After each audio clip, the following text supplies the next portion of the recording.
بسم اللہ الرحمن الرحیم۔ السلام علیکم دوستو، آج کی یہ ویڈیو بہت ہی دلچسپ ہونے والی ہے، کیونکہ آج کی اس ویڈیو میں ہم جانیں گے وہ کون سا فرشتہ ہے جو مومن کے سینوں سے غم کو مٹاتا ہے، اور حضرت ابو ہریرہ رضی اللہ تعالی عنہ موت کیوں خریدنا چاہتے تھے۔ جب مومن مرتا ہے تو دنیا میں واپس کیوں آنا چاہتا ہے، شہید سے پہلے جنت میں کون گیا تھا، لوگوں پر وہ کون سا زمانہ آئے گا کہ لوگ قبر کے پاس جا کر ایسا کیوں تمنا کریں گے کہ کاش اس کی جگہ میں ہوتا، وہ کون سی 6 چیزیں تھی جن کی وجہ سے حضرت ابس غفاری رضی اللہ تعالی عنہ نے موت کو بہتر سمجھا، وہ کون سی 6 چیزیں ہیں جن کے آنے سے پہلے موت کو بہتر سمجھنا چاہیے، حضرت ابو ہریرہ رضی اللہ تعالی عنہ موت کی تمنا کیوں کر رہے تھے جبکہ حضور پاک صلی اللہ تعالی علیہ وسلم نے اسے منع کیا ہے، قرآن کو گا کر پڑھنے والوں کے بارے میں کیا چیتاونی دی گئی ہے۔ میرے دوستو، سب کچھ جانیں گے آج کے اس ویڈیو میں، ویڈیو کو آخر تک ضرور دیکھیے گا۔ دوستو، حضرت سیدنا ابو ہریرہ رضی اللہ تعالی عنہ بیان کرتے ہیں کہ قبیلہ قزاع کے 2 شخص بارگاہ رسالت میں حاضر ہو کر ایمان لائے، ان میں سے ایک راہ خدا میں لڑتے ہوئے شہید ہو گیا اور دوسرا سال بھر زندہ رہ کر فوت ہوا۔ حضرت سیدنا طلحہ بن عبید اللہ رضی اللہ تعالی عنہ نے فرمایا، میں نے بعد میں مرنے والے کو شہید سے پہلے جنت میں جاتے دیکھا تو مجھے تعجب ہوا، چنانچہ میں نے صبح ہوتے ہی یہ ماجرا بارگاہ رسالت میں عرض کر دیا۔ آپ صلی اللہ تعالی علیہ وسلم نے ارشاد فرمایا، کیا وہ شخص جو سال بھر زندہ رہا اس نے شہید کے بعد ایک رمضان کے روزے نہ رکھے اور 6000 رکعت نماز نہ پڑھی اور اتنی سنتیں زائد نہ پڑھی تھی؟ حضرت سیدنا طلحہ رضی اللہ تعالی عنہ سے مروی ہے کہ حضور نبی رحمت صلی اللہ تعالی علیہ وسلم نے ارشاد فرمایا، جسے اسلام میں زیادہ عمر دی جائے اس کی تسبیح، تکبیر اور کلمے کی وجہ سے اللہ تعالی کے نزدیک اس مومن سے افضل کوئی نہیں۔ حضرت سیدنا سعید بن جبیر رحمۃ اللہ تعالی علیہ فرماتے ہیں، فرائض اور نمازوں کو ادا کرنے کے ساتھ ساتھ اپنی چھمتا اور طاقت کے مطابق اللہ کا ذکر کرنے کی وجہ سے مومن کی ہر دن کی زندگی غنیمت ہے۔ حضرت سیدنا ابراہیم بن ابو ابلا رحمۃ اللہ تعالی علیہ فرماتے ہیں، مجھے یہ بات معلوم ہوئی کہ جب مومن مرتا ہے تو دنیا میں لوٹنے کی خواہش کرتا ہے، صرف اس لیے کہ وہ ایک مرتبہ تکبیر یا تسبیح یا کلمہ کہہ سکے۔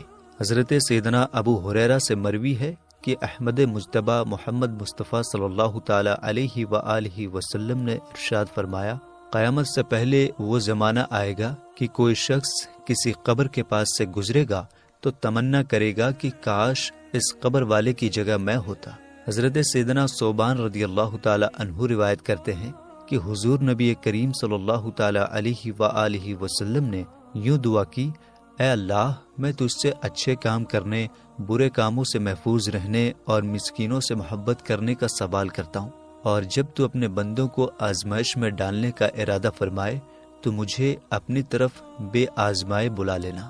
امیر المومنین حضرت سیدنا عمر فاروق اعظم رضی اللہ تعالی عنہ نے یوں دعا فرمائی، اے مولا، میری طاقت کمزور پڑ گئی، عمر بڑھ گئی، میری چمک دمک چلی گئی، پس تو اس حال میں مجھے موت دینا کہ نہ میں اچھے کاموں کو ضائع کرنے والا ہوں نہ کوتاہی کرنے والا۔ راوی کہتے ہیں، ابھی 1 مہینہ بھی نہ گزرا تھا کہ آپ رضی اللہ تعالی عنہ اس دنیا سے رخصت ہو گئے۔ حضرت سیدنا علیم کندی علیہ الرحمہ کہتے ہیں، میں حضرت سیدنا ابس غفاری رضی اللہ تعالی عنہ کے ساتھ گھر کی چھت پر موجود تھا۔ انہوں نے لوگوں کو طاعون کی بیماری سے بھاگتے ہوئے دیکھا تو 3 بار فرمایا، اے طاعون، مجھے گرفتار کر لے۔ میں نے کہا، حضرت ایسا کیوں فرما رہے ہیں؟ کیا حضور سید عالم صلی اللہ تعالی علیہ وآلہ وسلم نے یہ ارشاد نہیں فرمایا کہ تم میں سے کوئی بھی موت کی تمنا نہ کرے، کیونکہ اس کی وجہ سے عمل رک جاتا ہے اور بندہ دوبارہ لوٹ نہیں سکتا کہ عمل کرے۔ حضرت ابس رضی اللہ تعالی عنہ نے مجھ سے کہا، کیا تم نے اللہ کے رسول صلی اللہ تعالی علیہ وآلہ وسلم کا یہ فرمان نہیں سنا؟ 6 چیزیں آنے سے پہلے موت کو بہتر سمجھو۔ نمبر 1، جب بے وقوف لوگ حکومت کرنے لگیں۔ نمبر 2، جب سپاہی سینا بہت زیادہ بڑھ جائیں۔ نمبر 3، جب قاضی جج بکنے لگیں۔ نمبر 4 جب مسلمانوں کے خون کی کوئی قدر نہ رہے۔ نمبر 5 جب رشتے ناطے ٹوٹ جائیں۔ نمبر 6 جب لوگ قرآن کو گا کر پڑھنے والوں کو ان کی آواز کے آدھار پر آگے بڑھائیں، بھلے ہی وہ سمجھ میں سب سے کمزور ہوں۔ حضرت سیدنا حسن بصری علیہ رحمۃ اللہ القوی فرماتے ہیں، حضرت سیدنا حکم بن عمر غفاری رضی اللہ تعالی عنہ نے فرمایا، اے طاعون مجھے پکڑ لے۔ کسی نے ان سے عرض کی، آپ ایسا کیوں کہتے ہیں جبکہ میں نے سرکار نامدار مدینے کے تاجدار صلی اللہ تعالی علیہ وآلہ وسلم کا یہ ارشاد سن رکھا ہے کہ تم میں سے کوئی بھی ہرگز موت کی تمنا نہ کرے۔ انہوں نے فرمایا، جو تم نے سن رکھا ہے وہ میں نے بھی سنا ہوا ہے، لیکن میں 6 چیزوں کے واقع ہونے سے پہلے مرنا پسند کرتا ہوں۔ نمبر 1 جب قاضی جج بکنے لگیں۔ نمبر 2 جب سپاہی بہت زیادہ ہو جائیں۔ نمبر 3 بچوں کی حکومت۔ نمبر 4 خون ریزی۔ نمبر 5 رشتہ داری کاٹنے۔ نمبر 6 اور جب آخری زمانے میں ایسے لوگ ظاہر ہوں جو قرآن کو گا گا کر پڑھیں۔ حضرت سیدنا حبیب بن ابو فضالہ رحمۃ اللہ تعالی علیہ بیان کرتے ہیں کہ ایک دن حضرت سیدنا ابو ہریرہ رضی اللہ تعالی عنہ نے موت کا ذکر ایسے کیا جیسے آپ موت کی خواہش کر رہے ہوں۔ آپ کے ایک ساتھی نے کہا کہ آپ حضور نبی پاک صلی اللہ تعالی علیہ وسلم کے اس فرمان کے بعد موت کی تمنا کیسے کر سکتے ہیں کہ کسی کے لیے بھی موت کی تمنا کرنا جائز نہیں، چاہے گنہگار ہو یا نیکوکار، کیونکہ نیکی کرنے والا اپنی نیکیوں میں بڑھوتری کرے گا اور گنہگار کے بارے میں امید ہے کہ وہ نیکیوں کی طرف لوٹ آئے گا۔ آپ رضی اللہ تعالی عنہ نے فرمایا، میں موت کی تمنا کیسے نہ کروں، حالانکہ میں ڈرتا ہوں کہ کہیں وہ زمانہ مجھے گھیر نہ لے جس میں گناہ کو ہلکا جانا جائے، قاضی بک جائیں، رشتہ داری ختم کر دی جائے، سپاہیوں کی کثرت ہو اور قرآن پاک کو گا کر پڑھنے والے پیدا ہو جائیں۔ حضرت سیدنا عمر بن ابسہ رضی اللہ تعالی عنہ روایت کرتے ہیں کہ سرکار مدینہ صلی اللہ تعالی علیہ وآلہ وسلم نے ارشاد فرمایا، تم میں سے کوئی بھی موت کی تمنا نہ کرے سوائے اس شخص کے جسے اپنے عمل پر یقین ہو۔ جب تم اسلام میں 6 باتیں دیکھو تو موت کی تمنا کرنا، اور اگر تمہاری جان تمہارے قبضے میں ہو تو اسے چھوڑ دینا۔ وہ 6 باتیں یہ ہیں۔ نمبر 1 خون کا ضائع ہونا۔ نمبر 2 بچوں کی حکومت۔ نمبر 3 سپاہیوں کی کثرت۔ نمبر 4 بے وقوفوں کی حکمرانی۔ نمبر 5 قاضیوں کا بک جانا۔ اور نمبر 6 ان لوگوں کا پیدا ہونا جو قرآن پاک کو گا کر پڑھیں گے۔ حضرت سیدنا عبداللہ بن مسعود رضی اللہ تعالی عنہ سے مروی ہے کہ آقائے دو جہاں صلی اللہ تعالی علیہ وآلہ وسلم نے ارشاد فرمایا، جب دجال نکلے گا تو مومن کے نزدیک مر جانے سے زیادہ پسندیدہ کوئی چیز نہ ہوگی۔ حضرت سیدنا سفیان ثوری رحمۃ اللہ علیہ نے فرمایا، لوگوں پر ایک ایسا زمانہ آئے گا جب اس زمانے کے عالموں کو موت لال سونے سے زیادہ پیاری لگے گی۔ حضرت سیدنا ابو ہریرہ رضی اللہ تعالی عنہ سے مروی ہے کہ حضور رحمت عالم صلی اللہ تعالی علیہ وآلہ وسلم نے ارشاد فرمایا، ان قریب مرد مومن کے نزدیک موت شہد ملے ٹھنڈے پانی سے زیادہ پسندیدہ ہوگی۔ حضرت سیدنا ابو ذر غفاری رضی اللہ تعالی عنہ نے فرمایا، لوگوں پر ایک ایسا زمانہ ضرور آئے گا کہ جنازہ گزرے گا تو آدمی کہے گا، کاش اس کی جگہ میں ہوتا۔ حضرت سیدنا ابو سلمہ بن عبد الرحمن علیہ الرحمۃ اللہ المنان فرماتے ہیں، حضرت سیدنا ابو ہریرہ رضی اللہ تعالی عنہ بیمار ہوئے تو میں ان کی عیادت کے لیے حاضر ہوا اور وہاں یہ دعا کی، یا الہی ابو ہریرہ کو شفا عطا فرما۔ آپ رضی اللہ تعالی عنہ نے بارگاہ الہی میں عرض کی، باری تعالی اس دعا کو قبول نہ فرما۔ پھر فرمانے لگے، ابو سلمہ، لوگوں پر ایسا زمانہ آنے والا ہے کہ موت انہیں لال سونے سے زیادہ پسند ہوگی۔ اے ابو سلمہ، تمہاری زندگی رہی تو خود دیکھ لوگے کہ آدمی قبر کے پاس آئے گا تو تمنا کرے گا، کاش اس کی جگہ میں ہوتا۔ حضرت سیدنا مرہ حمدانی قدسہ سرہ النورانی کا بیان ہے کہ حضرت سیدنا عبداللہ بن مسعود رضی اللہ تعالی عنہ نے اپنے اور اپنے گھر والوں کے لیے موت کی تمنا کی تو ان سے عرض کی گئی، گھر والوں کے لیے تمنائے موت کے ساتھ ساتھ آپ نے اپنی ذات کے لیے موت کی تمنا کیوں کی؟ ارشاد فرمایا، اگر مجھے یہ معلوم ہوتا کہ تم لوگ اپنی اسی موجودہ حالات پر باقی رہو گے تو میں مزید 20 سال تم لوگوں میں زندہ رہنے کی تمنا کرتا۔ حضرت سیدنا ابو عثمان علیہ رحمت المنان بیان کرتے ہیں کہ حضرت سیدنا ابن مسعود رضی اللہ تعالی عنہ ایک دن اپنے پریوار کے ساتھ ایک چھپر سائبان کے نیچے بیٹھے ہوئے تھے۔ اس وقت آپ کے نکاح میں اچھے خاندان کی 2 حسین و جمیل عورتیں تھیں اور ان دونوں سے آپ کے خوبصورت بچے بھی تھے۔ اتنے میں ایک چڑیا آپ کے اوپر چہچہانے لگی۔ اسی دوران اس نے آپ پر بیٹ کر دی۔ آپ اسے اپنے ہاتھ سے صاف کرتے ہوئے فرمانے لگے، عبداللہ اور اس کے گھر والوں کا مر جانا مجھے اس چڑیا کے مر جانے سے زیادہ محبوب ہے۔ حضرت سیدنا قیس رحمۃ اللہ تعالی علیہ فرماتے ہیں، حضرت سیدنا عبداللہ بن مسعود رضی اللہ تعالی عنہ کے بچے اس کے سامنے کھیل رہے تھے۔ انہیں دیکھ کر آپ فرمانے لگے، ان بچوں کا مر جانا میرے لیے بھونرے کالے کیڑے سے بھی کم حیثیت رکھتا ہے۔ حضرت سیدنا خواجہ حسن بصری علیہ رحمۃ اللہ القوی فرماتے ہیں، اے لوگو، تمہارے شہر میں ایک عبادت گزار شخص تھا۔ وہ مسجد سے نکلا اور اپنا پاؤں سواری کی رکاب میں رکھا تو اس کے پاس حضرت سیدنا اسرائیل علیہ السلام تشریف لائے تو اس شخص نے کہا، خوش آمدید، مجھے تو آپ سے ملنے کا بہت شوق تھا۔ پس ملک الموت علیہ السلام نے اس کی روح قبض کر لی۔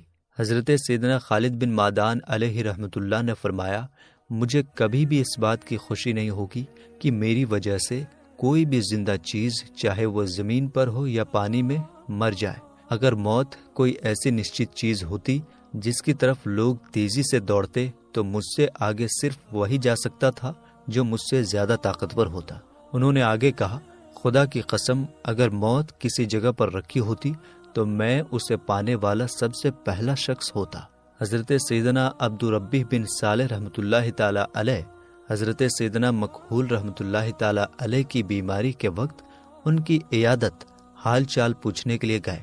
انہوں نے کہا، اللہ تعالیٰ آپ کو آرام اور صحت دے۔ اس پر حضرت سیدنا مکحول رحمۃ اللہ تعالی علیہ نے جواب دیا، نہیں، جس ذات سے سکون اور راحت کی امید ہے اس کی بارگاہ میں حاضر ہونا انسانی شیطانوں، ابلیس اور اس کے لشکر کے ساتھ رہنے سے کہیں بہتر ہے۔ حضرت سیدنا ابو مسہر رحمۃ اللہ تعالی علیہ فرماتے ہیں، میں نے ایک شخص کو حضرت سیدنا سعید بن عبدالعزیز تنوخی علیہ رحمۃ اللہ القوی سے کہتے سنا، اللہ تعالیٰ آپ کو لمبی عمر دے۔ یہ سن کر آپ غصے میں آ گئے اور فرمانے لگے، نہیں، بلکہ اللہ تعالیٰ مجھے جلد اپنی رحمت کی طرف بلا لے۔ حضرت سیدنا عبیدہ بن مجاہر علیہ رحمۃ اللہ القادر نے فرمایا، اگر یہ کہا جائے کہ جو اس سامنے والی لکڑی کو چھوئے گا وہ مر جائے گا تو میں فوراً کھڑا ہو کر اس کو چھو لوں گا۔ حضرت سیدنا ابو عبداللہ سنابحی علیہ رحمۃ اللہ القوی فرماتے ہیں، دنیا فتنہ و آزمائش کی طرف بلاتی ہے اور شیطان برائی کی طرف، لہٰذا ان دونوں کے ساتھ رہنے کے بجائے اللہ تعالیٰ سے ملاقات کرنا بہتر ہے۔ حضرت سیدنا عمر بن میمون رحمۃ اللہ تعالی علیہ موت کی تمنا نہ کرتے اور فرماتے، میں روزانہ اتنی نماز پڑھتا ہوں، حتیٰ کہ یزید بن ابو مسلم نے آپ کو بلا کر آپ پر سختیاں کی تو آپ رحمۃ اللہ تعالی علیہ نے دعا کی، اے اللہ، مجھے نیکوں کے ساتھ ملا دے اور مجھے بروں کے ساتھ باقی نہ رکھ۔ حضرت سیدتنا ام دردہ صغرا رحمۃ اللہ تعالی علیہ فرماتی ہیں کہ جب کوئی شخص نیک حالت میں انتقال کرتا تو میرے شوہر حضرت سیدنا ابو دردہ رضی اللہ تعالی عنہ اس میت سے کہتے، تمہیں مبارک ہو، کاش تمہاری جگہ میں ہوتا۔ جب ان کی بیوی نے اس خواہش پر اعتراض کیا تو انہوں نے فرمایا، اے ناسمجھ عورت، کیا تم نہیں جانتی کہ کوئی شخص صبح ایمان کی حالت میں ہوتا ہے لیکن شام تک منافق بن جاتا ہے، اس کا ایمان اس سے چھین لیا جاتا ہے اور اسے اس کا احساس بھی نہیں ہوتا۔ اس لیے میں نماز روزے میں گزرنے والی اس زندگی کے مقابلے میں اس مرنے والے پر رشک کرتا ہوں۔ حضرت سیدنا ابو زحیفہ رضی اللہ تعالی عنہ فرماتے ہیں، مجھے اس سے کوئی خوشی نہیں ہوگی کہ کوئی جان، حتیٰ کہ ایک مکھی، میری موت کا بدلہ بن جائے۔ حضرت سیدنا ابو بکرہ رضی اللہ تعالی عنہ فرماتے ہیں، خدا کی قسم، مجھے اپنی جان سے زیادہ کسی اور کی جان کا نکلنا پسند نہیں، یہاں تک کہ ایک اڑنے والی مکھی کی جان کا نکلنا بھی۔ لوگوں نے حیرانی سے پوچھا، کیوں؟ انہوں نے فرمایا، مجھے ڈر ہے کہ ایسا زمانہ نہ آ جائے جب میں نہ بھلائی کا حکم دے سکوں اور نہ برائی سے روک سکوں، کیونکہ ایسے زمانے میں کوئی بھلائی نہیں۔ حضرت سیدنا ابو ہریرہ رضی اللہ تعالی عنہ کے پاس سے ایک شخص گزرا تو آپ نے پوچھا بھائی کہاں جا رہے ہو؟ اس نے کہا بازار جا رہا ہوں۔ آپ نے فرمایا بھائی اگر واپس آتے ہوئے میرے لیے موت خرید کر لا سکو تو ضرور لانا۔